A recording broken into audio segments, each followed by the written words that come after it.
Beyond the Valley. Hello and welcome to another episode of CNBC's Beyond the Valley. I'm Arjun Kharpal in Guangzhou, China. Now, this is a very special episode of Beyond the Valley because it's our first one on video. You'll be able to watch these across Facebook, across YouTube, so please subscribe.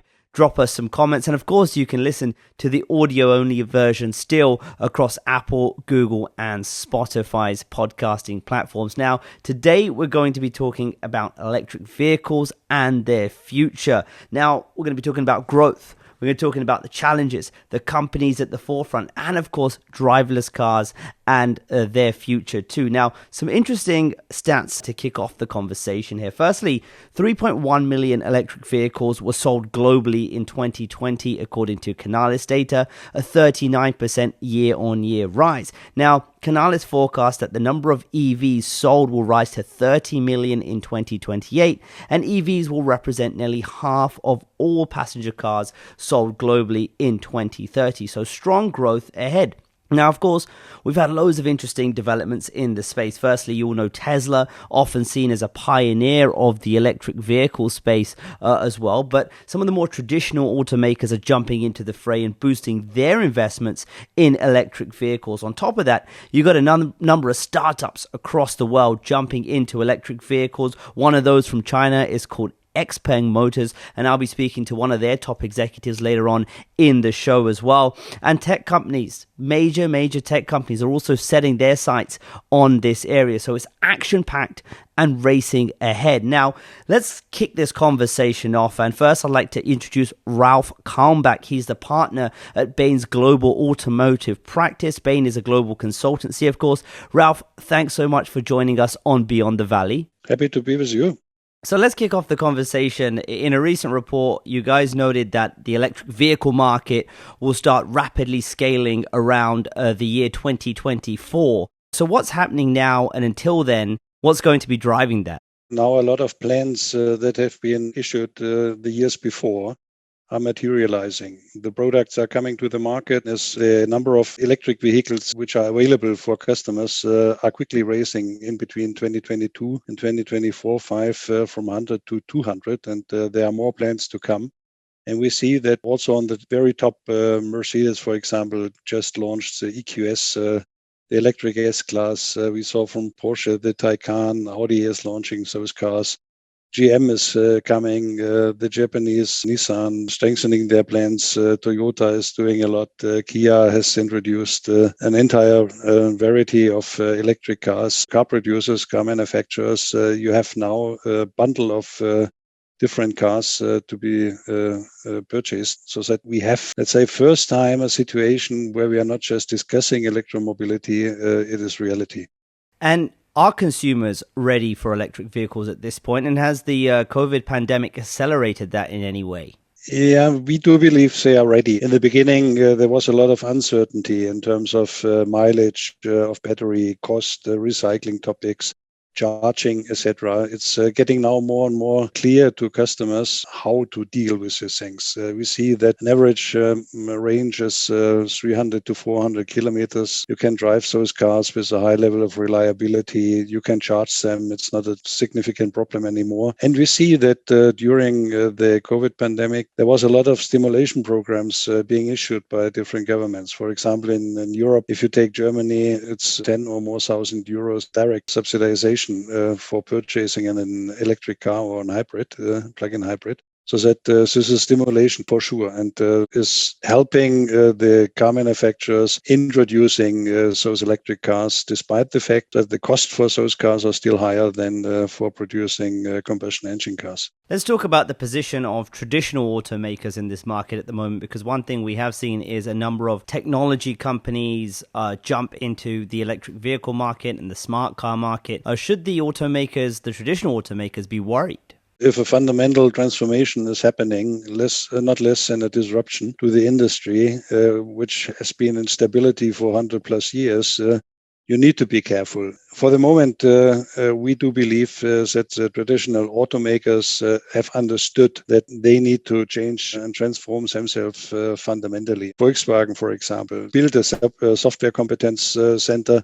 They have separated it. They are aiming for 10,000 software engineers. They have introduced plans to build a range of 6 battery factories across the world, etc. So they have understood what does it take to really be successful and come up with totally independent electric vehicle architectures for those new cars. It's not a compromise. So put all in and have finally something. They have learned their lessons. They have understood what does it take, and they can now play their strengths. And their fundamental strengths are they have a big customer base. They have a solid aftermarket business contributing cash-wise. They have access to a lot of customers. They have a brand normally gives them reputation in front of customers. They have a financing branch which allows them to make, let's say, cars affordable by putting together the right deals. So there is a lot. On the other end, there is heritage. There's a lot of infrastructure plans you may not need in the future anymore. So this is a challenge for them. Let's talk a bit about electric vehicle adoption. What would you say are the biggest challenges at this point to electric vehicle adoption? We see that there are, out of the studies we made, it's 4 or 5 criteria that drives customer decisions. First, it's uncertainty about, let's say, the reliability and, let's say, usability of those cars. I think we said it earlier, this could be solved or is already solved as a problem. Second is charging. So is there sufficient opportunity to charge my car in my surrounding, in my environment? So governments and industry have understood that they need to speed up and ramp it up quickly. The initiatives are underway. So we do not see that this is on the long run a significant hurdle. Third is the cost of cars compared to traditional offers. So as I said earlier, there are subsidy programs in place making up, let's say, for the price difference you normally have. So this is for the moment not a big deal. And behind this price difference, the major impact is created by battery cost. And we see that cost of batteries are coming down very quickly. And the concepts of, let's say, putting, let's say, the right size of battery in the cars is advancing. So that we see that in 24, 25, there will be a cost parity. And finally, it's a cost of ownership. And there we also see that, let's say, electric cars impacted by the cost of purchasing the car make up. And finally, it would be in favor of electric cars. And there is also, let's say, from governments, CO2 fines, etc. The taxation of combustion engines is handled in a way that it's getting more expensive. A lot of arguments are playing in favor of EVs. Let's talk a little bit, or look a little bit further into the future and talk about autonomous driving, because this, of course, is something that the automakers are getting very excited about. But there's also a discrepancy in terms of which markets are ahead in the development of that. You know, we know the US is pushing quite aggressively in this area, and China, of course, as well. But, you know, mass adoption of autonomous driving still feels like a long way off. I mean, in your view, what are the steps to get there, and how far off might we be? First, we all thought that autonomous driving would come much earlier because we underestimated the complexity of this technology. And it is not about making a car drive straight in an autonomous mode on motorways without cross traffic. The problem is coming if you have a free flow system in a crowded city, for example, with a lot of unexpected events happening. So this was underestimated, and there's consensus in the industry that in such situations, we will be able from maybe 2028 onwards to have this technology in an affordable way. The different story is robocabs, where you have, let's say, an autonomous driving mode in a fenced and defined area. so that you can make it part of a public transportation system in a city, etc. Not just for people, but also for goods delivery. And we do believe that because technological challenges are not as high as in this free flow mode, and the regulative situation is a different one, that this can come earlier. And there we see that up to mid of this decade, 2025, we will have, let's say, situations, especially in China, where you have, let's say, the government driving this and pushing this significantly. Then we will see in certain areas in US because regulatory situations are different to European Union, and European Union will be as quite often a bit behind because complexity of regulation is higher than in other areas, because we need to link, let's say, the cross-country traffic also in an autonomous way. And there you have, let's say, with 28 European countries, a different situation. Now, Ralf, if you then looked on a global landscape at electric vehicles, and you were to use a metaphor of a race to electric vehicle adoption between the US, between Europe and China, I mean, who's ahead right now and who's going to win? We have a bit different perspective. It is not, let's say, having a complete country being front running or running behind.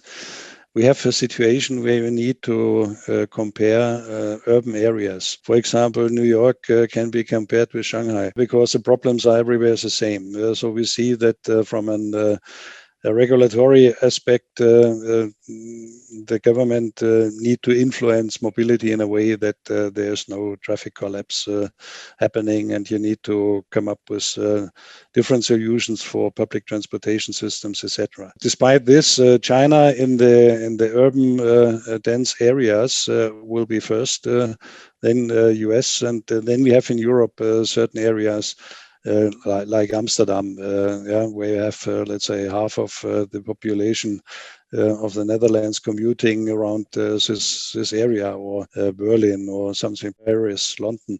So it's big areas. And then you have, let's say, the more rural areas. We will see combustion engines quite longer. It's the same in China. We will see that in India, Delhi, Mumbai, Bangalore, Chennai, etc., will have a significant level of electric mobility, but the rest of India will be still on combustion engines. Ralf, great conversation. Thanks so much for joining me. I appreciate it, Arjun. Thank you. Now let's turn our attention to China.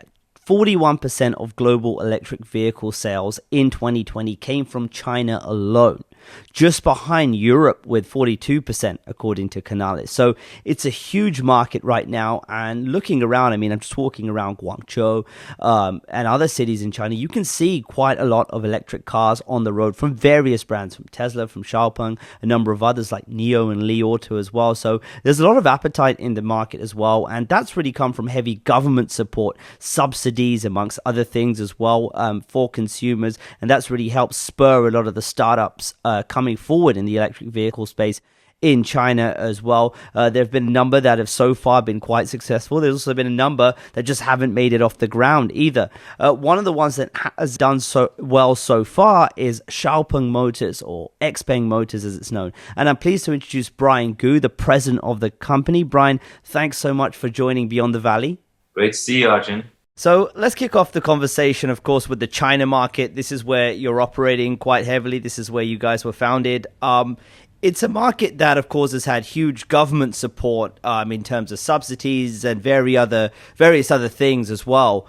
But of course, like many markets, the China market saw a hit during the coronavirus pandemic and the lockdowns that occurred here as well. So as you look forward now and what we've seen at the start of 2021, what's your outlook for the China market over the coming years? Well, I think the China EV market continued to have a very robust growth momentum. We saw, obviously, after COVID peaked in early last year, and then the market come back quite strongly. And I think that momentum continues this year. You saw the first quarter EV delivery numbers actually, at least for the companies like ourselves and some other companies that are producing smart EVs, has grown quite significantly.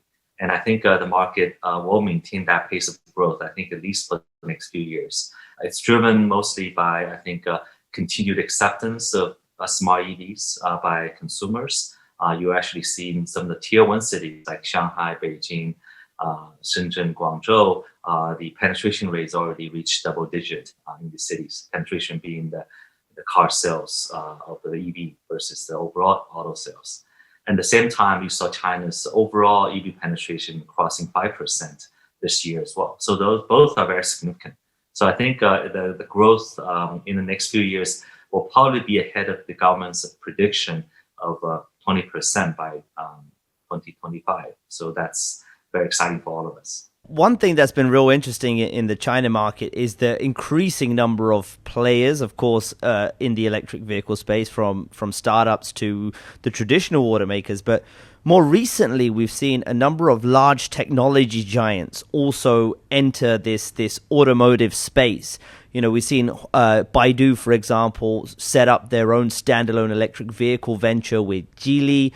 You've seen Xiaomi most recently announce its entry into the electric vehicle space, and Huawei as well has created various softwares and systems for electric vehicles as well. So this increase in activity from technology giants in the automotive space, does that concern you at all in terms of competition? And how do you plan to navigate that? Yeah, I think you're right. I mean, I think the waves of competitors are now changing, right? I mean, I think a few years ago when we started, this EV, endeavor, I think we're faced with a very different competitive universe. Especially, I think now it's widely recognized that the EV opportunity is so vast, and also what it takes to succeed is on the technology side. And I think you start to attract those technology companies. So for us, I think it's very exciting. First of all, it validated our original thesis. The smart EV, the core differentiation is technology, is not automobile or battery capabilities. I think making a car that technologically is advanced, that has network, autonomous driving, and other capabilities will be the long-term differentiator. So I think it's very exciting to see, people share that vision that we had a few years ago. Secondly is that I think making a car, I think it's also quite different from making a cell phone or a smartphone, because it takes a much longer product cycle to achieve. It actually takes years of development, manufacturing, as well as sales and services setup. So I think for these technology companies, you're probably a few years behind us. And I think it's great that they come in, so it will provide very exciting products for consumers. But at the same time, I think by the time they have the first vehicle on the market, will probably be with 7 to 8 different models covering various segments of the market already, and having a robust infrastructure of charge and services, sales, etc., for our own customers. So I think it would be actually quite interesting at that time to see, the competitive dynamic shift towards technology players, and I think we really welcome that. Now, you have your own autonomous driving system as well called Xpilot, which has some, autonomous assisted features for the drivers as well. What's the trend in this area as you see it? There's still a long way to go until, regulation allows full autonomy on the roads. Infrastructure needs to change as well. We've got the advent, of course, of 5G rolling out, all these various different pieces of technology coming together. How do you see this playing out in China, and what do you see as the road to where we get full autonomy for these cars? Well, I think China is probably one of the more advanced and aggressive countries that experiment autonomous driving. When you look at different cities, municipalities, as well as central government policies, they all start, trying to experiment, encourage the testing of autonomous driving technologies. What I would, think for us is that, we want to make sure the technology that we develop today can be used in our own production vehicles. That's very important to us because, obviously compared to some of the software companies that focus on level 4 or beyond, those are still very much testing cases, and they obviously not able to produce in a large quantity in real life commercial settings. So first of all, we want to make sure our technology pathway allows us to utilize in our today vehicle that's sold on the market. At the same time, I think the technology path for us is to actually make sure that we still adhere to the current and developing, evolving policy sort of standard.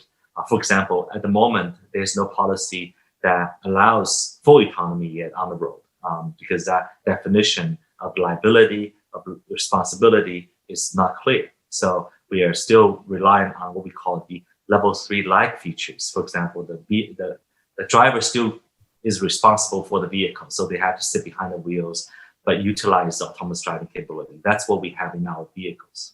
So I think it's actually for OEM company like us, we produce our cars and sell to retail customers. We have to make sure that technology that we develop adhere to what's available and was permitted by the policies.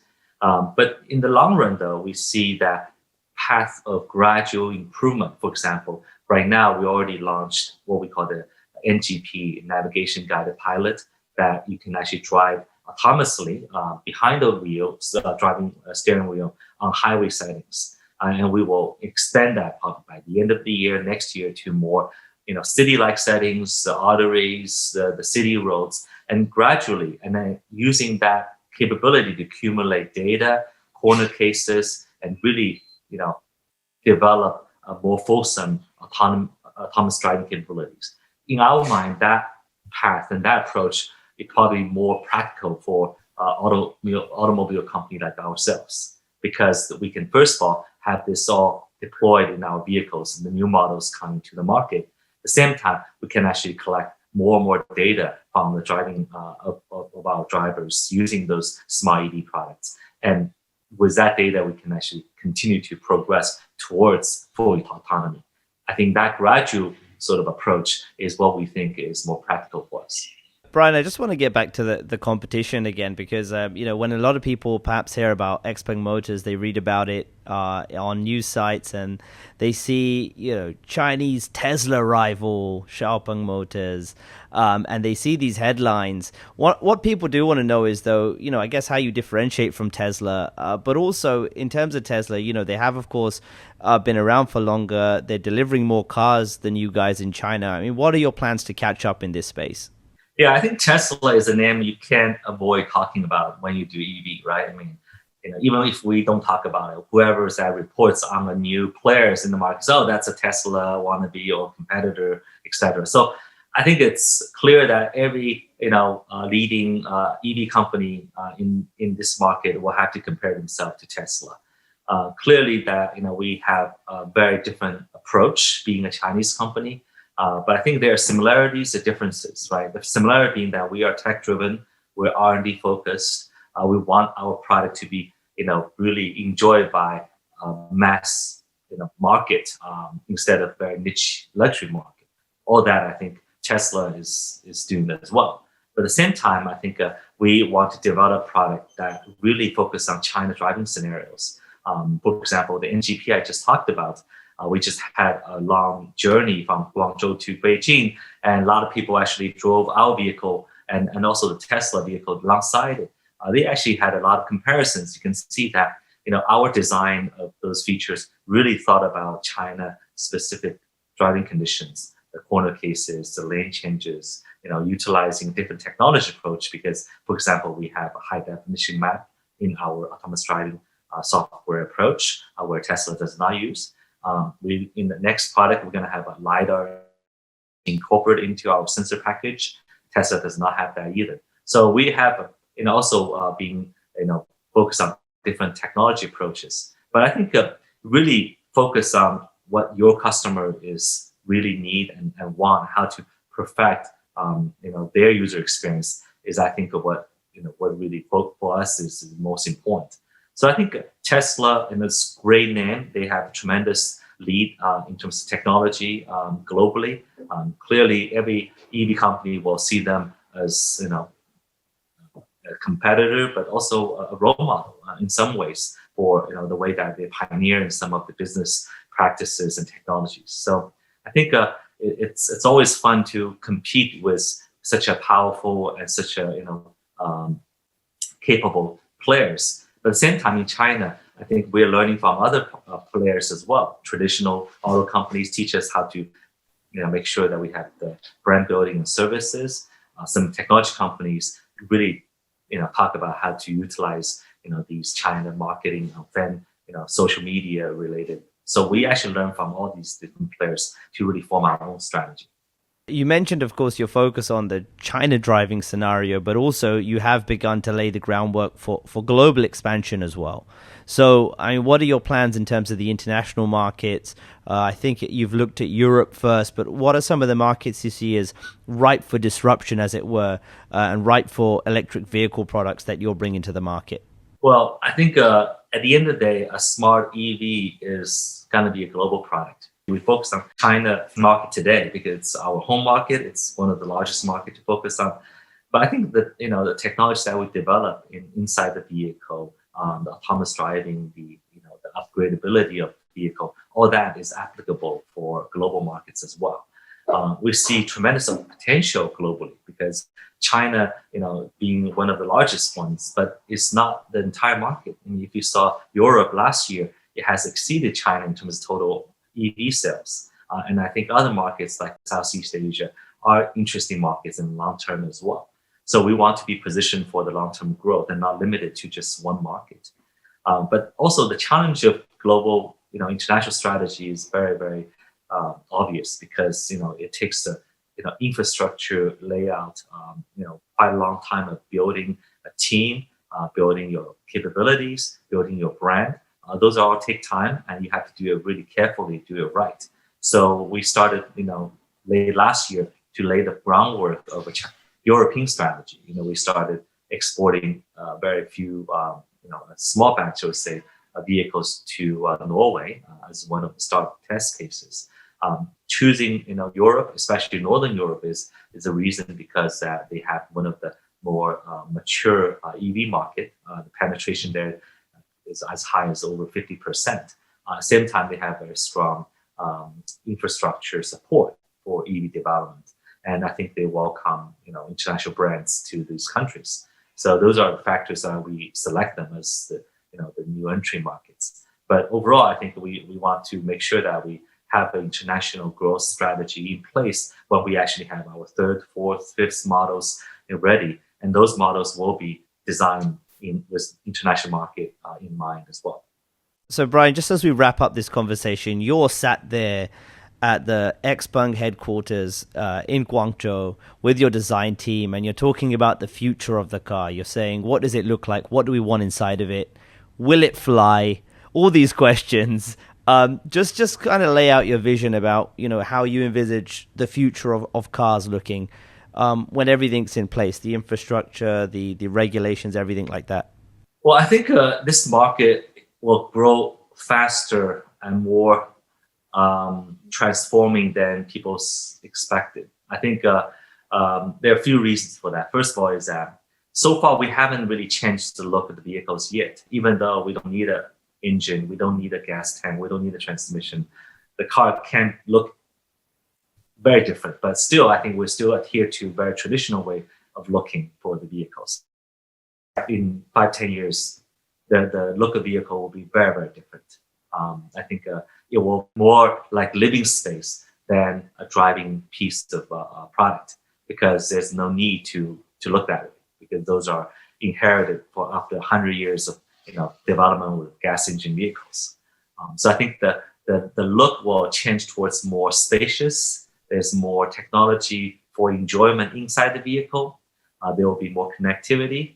The vehicle will be less focused on driving, but more focused on utilization of, what do you make you productive, enjoyable, and comfortable inside that space, and personalized as well. So I think that is going to be the new look of vehicles. At the same time, I think the product will actually definitely will move towards a complete autonomy. That's inevitable. It's coming.